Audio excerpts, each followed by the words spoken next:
আসসালামু আলাইকুম ওয়া রাহমাতুল্লাহি ওয়া বারাকাতুহু। আমি মোহাম্মদ রেজাল হাওলাদার আপনাদের সাথে আছি।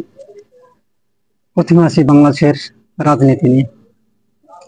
অন্তর্বর্তী সরকার প্রয়োজনীয় সংস্কার শেষে নির্বাচনে রূপরেখা ঘোষণা করবে বলে জানিয়েছেন বিএনপির মহাসচিব মির্জা ফখরুল ইসলাম আলমগীর।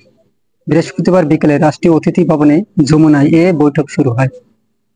অন্তর্বর্তী সরকারের প্রধান উপদেষ্টা ডক্টর মোহাম্মদ ইউনূস এর সাথে বৈঠকে বসেছে বিএনপি মহাসচিব মির্জা ফখরুল ইসলাম আলমগীরের নেতৃত্বে একটি প্রতিনিধি দল। এর আগে বিকেল ৩টা ৫০ মিনিটে বিএনপির মহাসচিব সহ দলটির নেতৃবৃন্দের বহনকারী গাড়ি বেইলি রোডের রাষ্ট্রীয় অতিথি ভবন যমুনায় প্রবেশ করে। প্রতিনিধি দলে আরও রয়েছেন বিএনপির স্থায়ী কমিটির সদস্য আমির খসরু মাহমুদ চৌধুরী ও সালেউদ্দিন আহমেদ।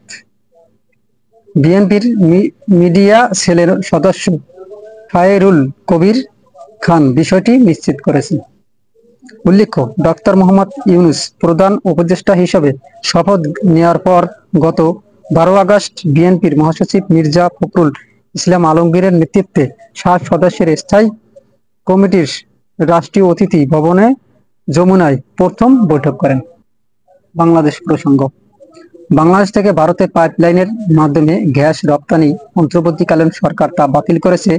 সামাজিক যোগাযোগের মাধ্যমে এই প্রসারণকে গুজব বলে উল্লেখ করেছেন জ্বালানি বিভাগ।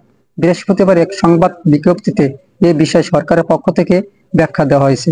এতে বলা হয়েছে, বাংলাদেশ থেকে ভারতে পাইপলাইনের মাধ্যমে গ্যাস রপ্তানি করা হতো মর্মে গত 25 আগস্ট থেকে বিভিন্ন সামাজিক যোগাযোগ মাধ্যমের দাবি করা হচ্ছে এবং এই অন্তর্বর্তীকালীন সরকার এসে তা বন্ধ করে দেওয়া হয়েছে। একই দাবিতে একটি ভিডিও প্রচার করা হয়েছে। প্রকৃতপক্ষে বাংলাদেশ থেকে কোনো প্রকার প্রাকৃতিক গ্যাসের পাইপলাইনের মাধ্যমে ভারতে রপ্তানি হয় না। বাংলাদেশ থেকে ভারতে গ্যাস সরবরাহ বন্ধ করে দেওয়ার যে বিষয়টি প্রচার করা হচ্ছে তা সঠিক নয়। নির্বাচন